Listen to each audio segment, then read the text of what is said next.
Hello, my name is Michael Carter. I'm 30 years old, and if you ask me about my life, I'd say it's like a book, with beautiful chapters interspersed with crumpled pages stained with ink.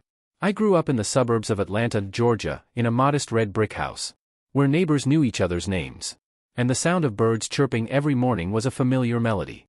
But don't let that peaceful facade fool you. Inside that house, my family was an emotional labyrinth, where love and pressure were so tightly intertwined that sometimes I didn't know where I stood. I'm the eldest child, a role I never asked for, but had to shoulder nonetheless.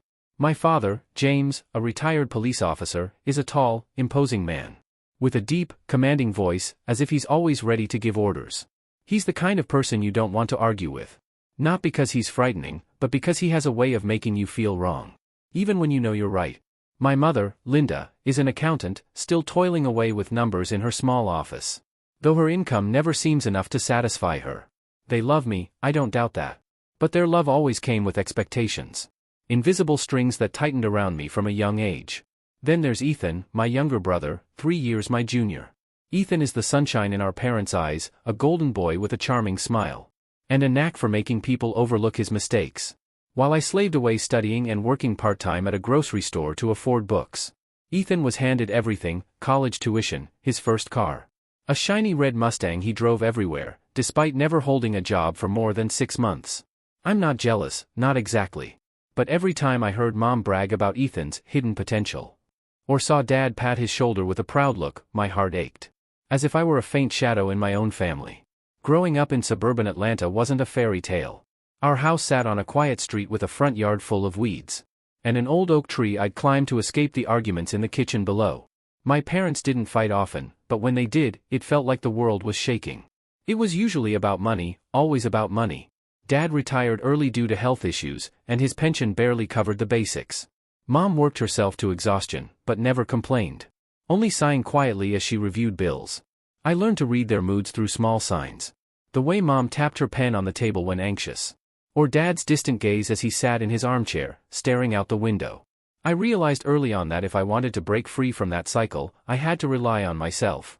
In high school, I worked at a pizza shop, standing behind the counter for hours, to earn money for books and college application fees.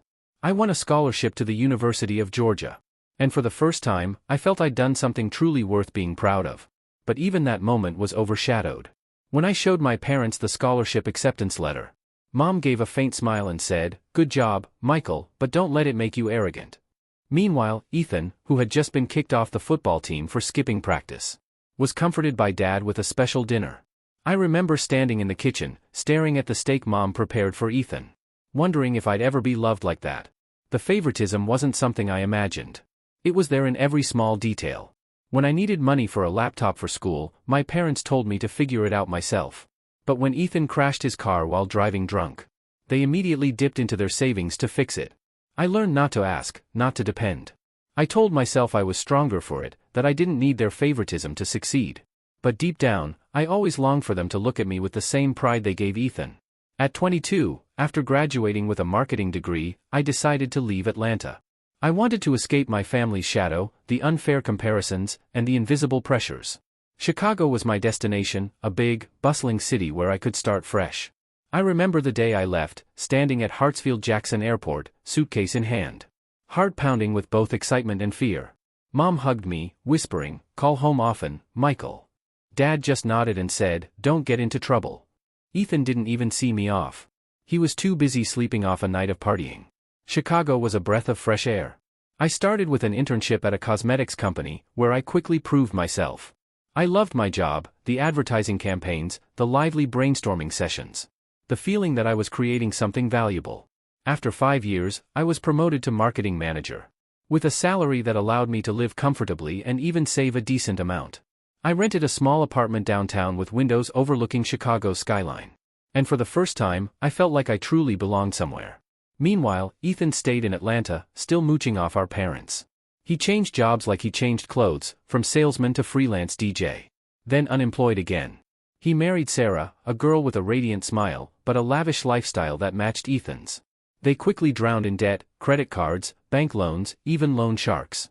Instead of letting Ethan face the consequences, my parents kept bailing him out, dipping into their retirement savings to pay his debts. I learned this through rare calls from Mom. When she'd lament Ethan's tough situation, but never ask how I was doing.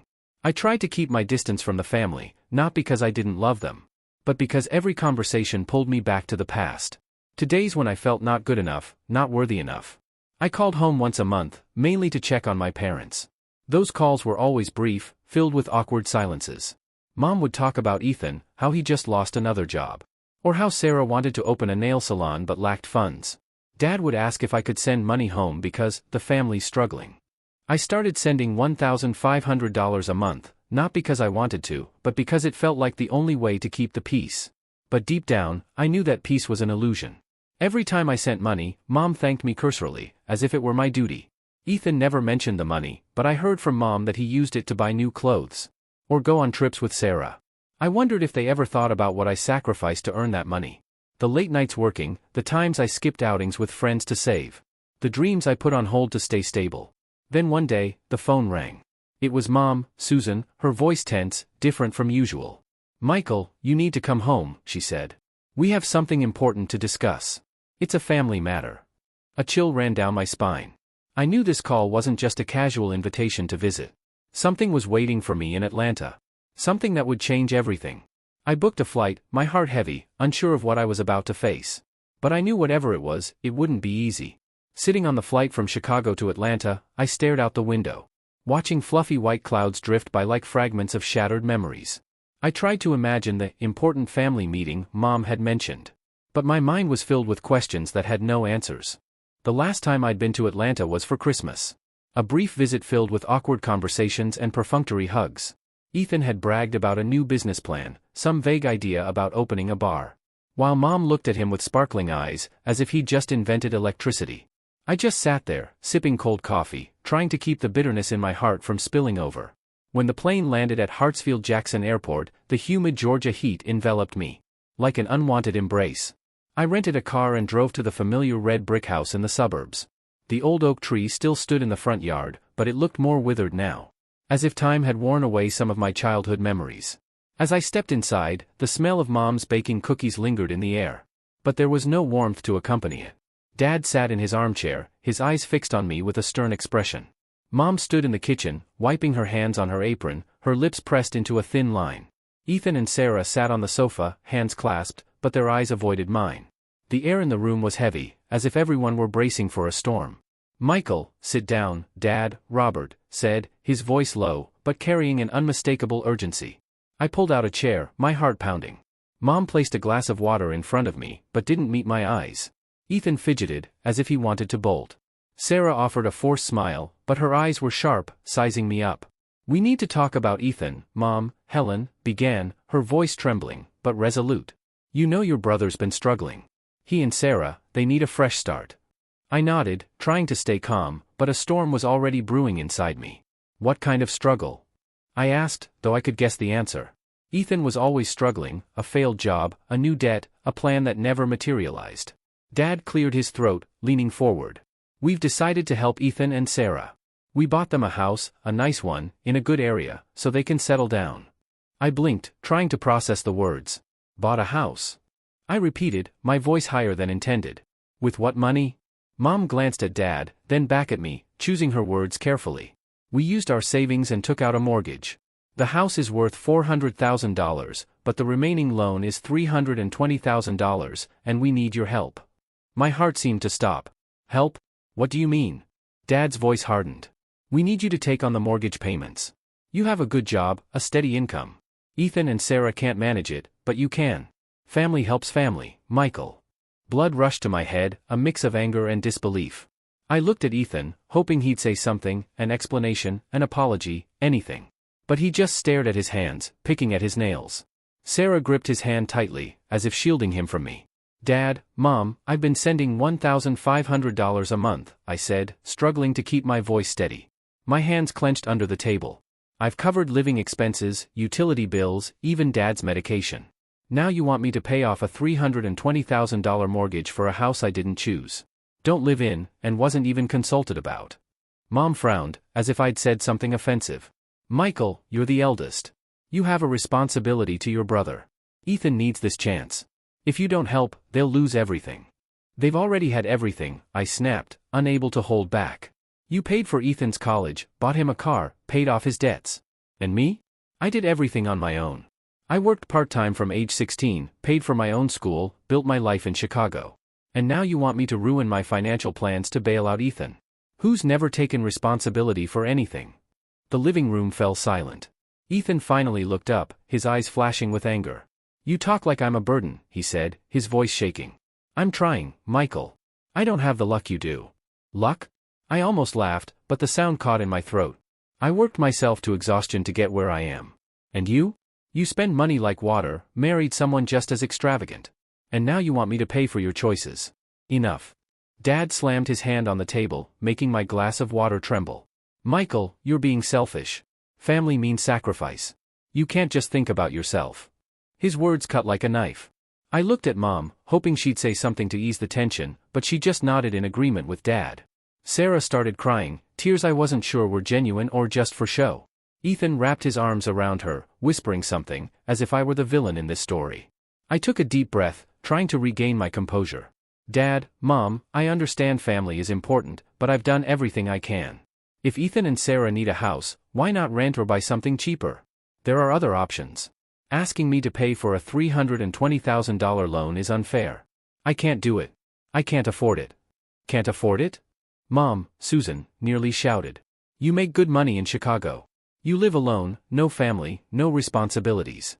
You could do it if you wanted to. It felt like a slap in the face. No family, no responsibilities, I repeated, my voice trembling with anger and pain. I've sent money home every month. I've done everything you've asked, even when it meant sacrificing my own plans. But I'm not a bank. I have a life, dreams, plans. Dad stood, pointing at me. You're turning your back on family, Michael. If you don't help, don't expect us to consider you part of this family anymore. Those words were the final blow. I stood, my legs shaking, but I knew I couldn't give in. If family means I have to give up everything for Ethan, then maybe I don't understand what family is, I said. My voice cold, but my heart breaking. I walked out of the house, not looking back. The sound of Sarah's sobs and Dad's voice echoing behind me like a song I didn't want to hear. On the flight back to Chicago, I sat huddled in my seat, my mind reeling. I'd refused my parents' request, but why did I feel like the one in the wrong? I stared out the window, the city lights twinkling below like lost stars. I wondered if I could ever repair my relationship with my family, or if this was the end. But deep down, I knew my decision was right. I couldn't live to atone for Ethan's mistakes. Couldn't sacrifice my future just to keep the peace with a family that never truly saw me. As the plane landed, I received a text from Mom. You've disappointed us, Michael. Think again. I gripped my phone, my fingers hovering over the screen, but I didn't reply. I didn't know what to say. But I knew this fight wasn't over. A part of me feared what would come next, and that instinct wasn't wrong. My family wouldn't stop here. They'd find a way to pressure me, no matter the cost. The days following my return from Atlanta felt like living in a nightmare with no escape. Each morning, I woke up and checked my phone, expecting a text or call from Mom, Dad, or even Ethan. But there was only silence. That silence was more terrifying than any accusation. It was like a dagger slowly piercing my heart, making me question whether I'd been wrong to refuse them. I tried to focus on work, advertising campaigns, tense meetings. But my mind kept drifting back to the red brick house. To Mom's disappointed eyes and Dad's cold voice. Then one afternoon, as I left the office, my phone buzzed. It wasn't Mom or Dad, but an unfamiliar number. I frowned, hesitated, then answered. Michael Carter, a man's voice said, polite but firm. This is Carter and Associates, a law firm. We represent your parents, James and Linda Carter. Can you make time to receive some legal documents? I froze on the Chicago sidewalk, people rushing past, but it felt like the world had stopped. Legal documents? I repeated, my voice faint. About what? We'll send details via email, but it concerns a financial commitment. You should review them soon, the man said, hanging up before I could ask more. I got back to my apartment, heart pounding. When I opened the email, I found dozens of pages with a chilling title. Lawsuit against Michael Carter for breach of financial commitment. I read in disbelief. My parents, the people who raised me, were suing me. They claimed I'd promised to cover the $320,000 mortgage for Ethan and Sarah's house. But then betrayed that promise, causing severe financial harm to the family. The lawsuit listed the $1,500 I sent monthly as evidence that I had the means and responsibility to pay Ethan's debt. I sank onto the couch, hands trembling. Promised? I'd never promised to pay that mortgage. The conversation in Atlanta was a request, no, a demand, that I'd refused. How could they twist it into a legal promise? Each line of the lawsuit felt like a cut to my pride. They called me selfish, said I'd turned my back on family duty. They even fabricated a story that I'd verbally agreed during the family meeting in front of Ethan and Sarah. I called Mom immediately, but she didn't answer. I tried Dad, then Ethan. No one picked up. Finally, I texted Mom. How could you do this? I never promised to pay for Ethan's house. Why are you suing me?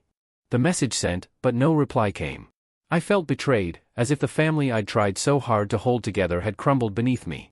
The next morning, I contacted a lawyer in Chicago named Emily, recommended by a colleague. Emily was a petite but sharp woman with eyes that seemed to see through everything. As I told her my story, she listened intently, jotting notes in a notebook. Michael, she said, her voice calm but firm. This lawsuit is driven by emotion, not law.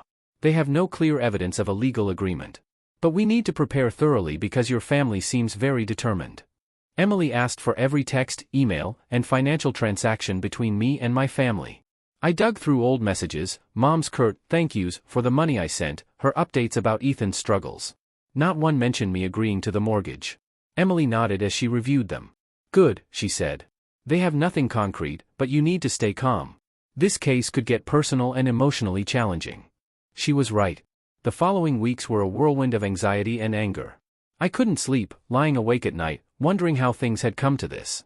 What had I done wrong? I'd done everything to support my family, even when it meant shelving my own dreams. Like buying a bigger apartment or taking that European trip I'd always wanted.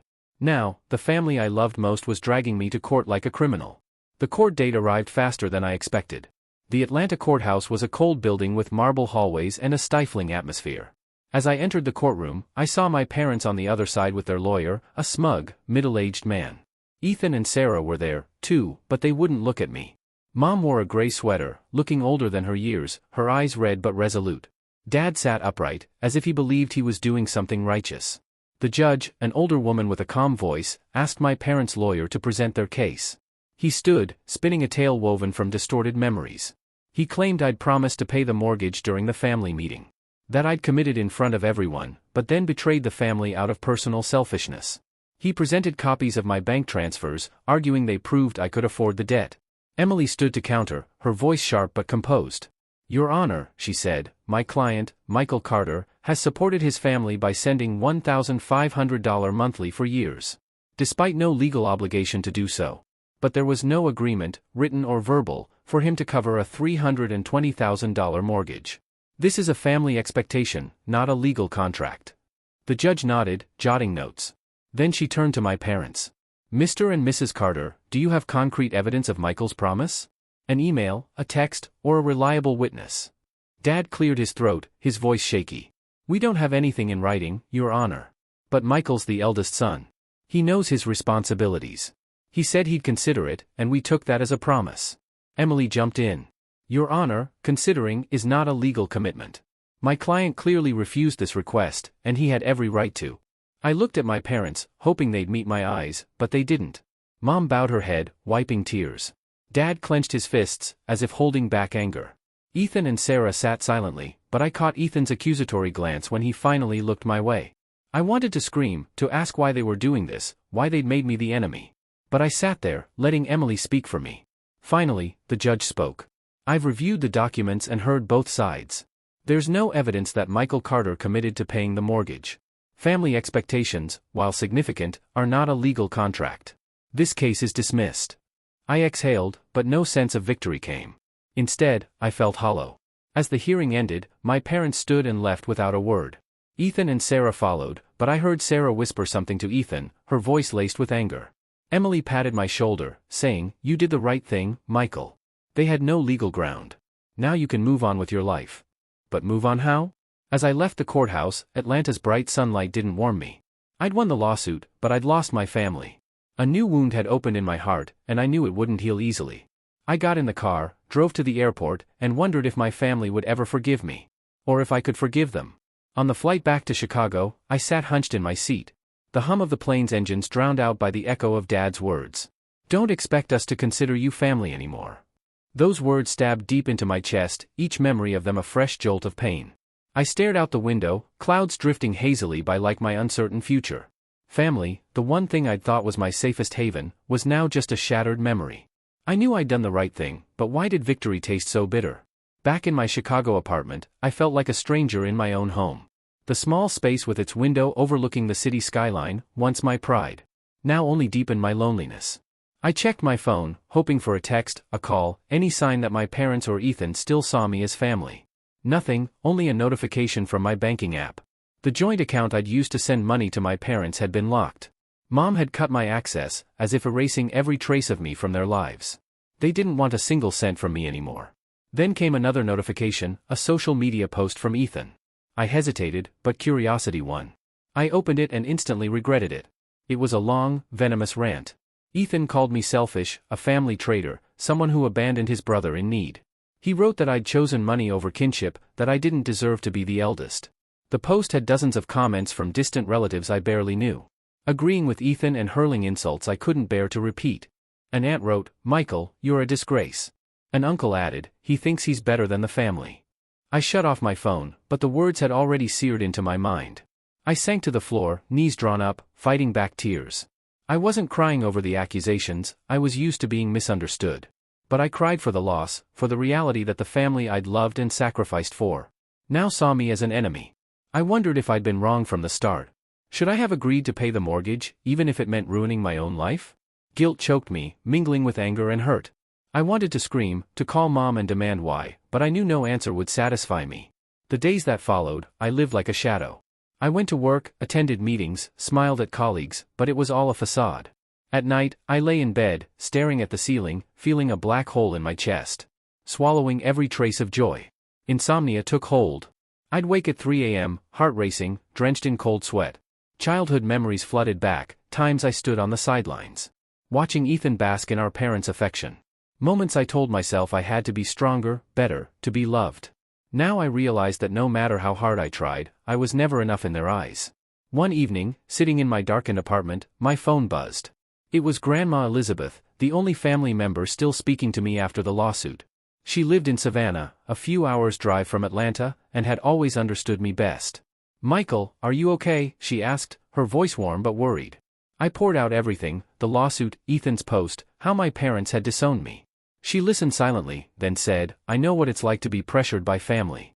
Your father once asked me to use my savings to help him, but I refused. Now you're walking my path. Don't let them make you doubt yourself." Her words were a small light in the darkness, but not enough to dispel the storm in my heart. I knew I needed help.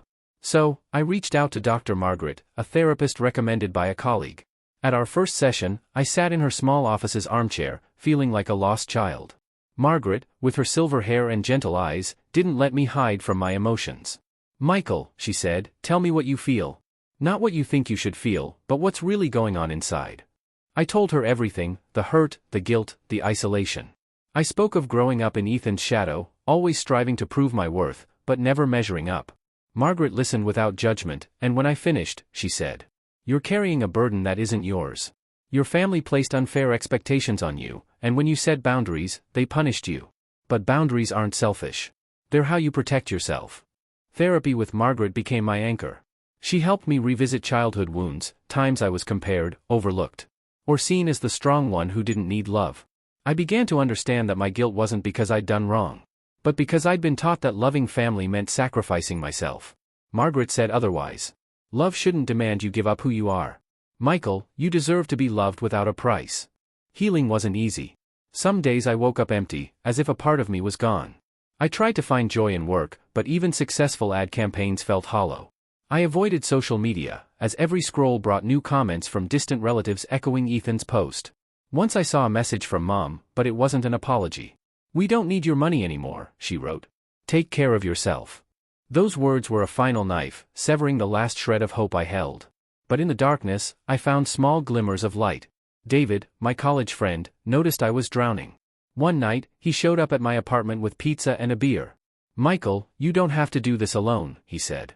We talked late into the night, and for the first time in weeks, I laughed genuinely. David didn't try to fix me, but his presence reminded me I wasn't entirely alone. My coworkers became part of a chosen family I slowly built. They didn't know the full story, but they sensed I was struggling. One afternoon, Rachel, a colleague from the marketing team, invited me for coffee after work. She didn't ask about my family, just talked about light things, movies, music, weekend plans. I felt lighter around her, as if she didn't expect me to prove anything. These small steps, sessions with Margaret, late-night talks with David, quiet moments with Rachel, began mending the cracks in my heart. I still hurt, still missed my family, but I started accepting that they might never understand me. And maybe I didn't need their approval to keep living. I'd won the lawsuit, but more importantly, I was learning to reclaim myself. One day, one small step at a time. Rachel became an unexpected light in my life. She wasn't flashy or trying to impress, but there was a sincerity in the way she talked, laughed, and listened without judgment. Our after-work coffees turned into evening walks along the Chicago River, where the city lights reflected on the water like fallen stars. I started opening up to her, not the full story about my family, as I wasn't ready, but enough for her to know I carried wounds that wouldn't easily heal. She didn't push me to share more, just gently said, "When you're ready to talk, I'll be here." Our relationship grew naturally, as if it was meant to be. Rachel had a way of making me feel seen, not as the eldest son who had to carry everything, but as me, Michael, with my dreams, fears, and bad days.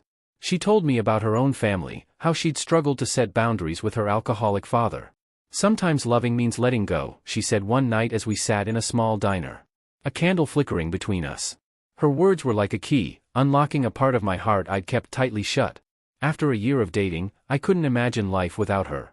One autumn evening, as golden leaves blanketed Chicago streets, I knelt by the riverbank, my hands trembling as I held a ring I'd saved for all year. "Rachel, will you be my partner, no matter how tough life gets?" I asked, my voice thick with nerves. She smiled, tears shimmering in her eyes, and nodded. "You're such a goof, Michael. Of course I will." Planning the wedding was an emotional journey. I wanted a small ceremony, just the people who truly mattered. David, a few close colleagues, and I hoped, my family. Despite everything, I sent invitations to my parents and Ethan. I included a short letter, not too long, just enough to say I held no grudges, and wanted them at my big day. I also sent one to Grandma Patricia in Savannah, who called back immediately, her voice brimming with excitement. "Michael, I'll be there. You deserve to be happy." The wedding day arrived with Chicago's sky clear and sunlight streaming softly through the small restaurant's stained glass windows. Rachel was radiant in a simple white dress, her hair loose, her eyes looking at me like I was her whole world.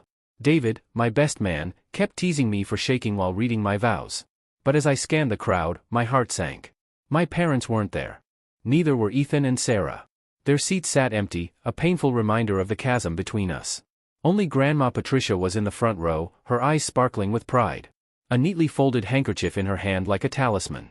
After the ceremony, Grandma pulled me aside, hugging me tightly. "You're my pride, Michael," she said, her voice choked. "I know you've been through so much pain, but today you chose right. You chose your happiness." I thanked her but couldn't help asking about my family. I needed to know how they were, even if part of me dreaded the answer. Grandma sighed, sitting beside me. "Your parents are struggling, Michael. The house they bought for Ethan, they couldn't keep up with the mortgage. They had to sell it at a huge loss. Your dad, James, is working part-time at an auto shop to make ends meet. Ethan and Sarah moved back in with them. They're still spending recklessly, still relying on your parents, and showing no signs of change." A pang shot through my chest. Despite their hurt, I couldn't help but worry. "Grandma, should I do something? I could send money again, even if the joint account's locked." She took my hand, her eyes firm but kind. "Michael, listen to me. You've done more than enough. They chose their path, and you can't save them from those choices. If you keep trying, they'll keep taking advantage of you, like they have for years. You have a new family now, Rachel, your friends, and me. Live for yourself." Rachel, standing nearby, overheard. She stepped closer, resting a hand on my shoulder. "Michael," she said, her voice gentle but steady. "I know you love your family, but love doesn't mean letting them drag you down. You deserve to live without apologizing for setting boundaries." Their words were an anchor, grounding me as I felt the familiar pull of guilt. I nodded, though my heart remained heavy. I knew they were right, but letting go of family, even those who'd hurt me, wasn't easy. It was a process, as Margaret had said, and I was still learning to walk that path. The wedding continued with laughter and music, but I couldn't deny the void left by my parents and Ethan's absence. Yet, watching Rachel dance with David, seeing Grandma clap to the music, I realized I hadn't entirely lost family. I was building a new one, a chosen family where I was loved for me, not for what I could give. In the months after the wedding, Rachel and I started our life together. We moved into a bigger apartment with a small workspace for me, and a balcony where Rachel grew tiny, vibrant plants. My career kept climbing. I was promoted to marketing director, a milestone I hadn't dared dream of years ago. But the greatest joy came from simple moments with Rachel. Cooking together, watching movies on Saturday nights, or sitting on the balcony as she shared her dream of opening a small flower shop. Margaret remained my guide in healing. During one session, I admitted my mixed feelings about my family's struggles. I want to help, but I'm scared of being pulled back into that cycle, I confessed. She smiled, as if she'd been waiting for this. Michael, it's normal to worry about them. That's love. But love doesn't mean sacrificing yourself. Let them face the consequences of their choices. You did the right thing protecting your future. Her words, alongside Rachel's and Grandma's support, strengthened my resolve. I started writing letters to my parents, not to send, but to release the emotions I'd bottled up. In them, I wrote about my pain, the hurt of being disowned, but also my hope that one day we might reconcile. I didn't know if that day would come, but writing brought relief. Like letting go of painful memories piece by piece. My life now is a new canvas, painted with brighter colors. I still miss my family, still ache when I think of them. But I no longer let that pain define me. With Rachel by my side, with David and Grandma cheering me on, I'm learning to love myself. Not as the eldest son who must sacrifice, but as a man who deserves his own happiness.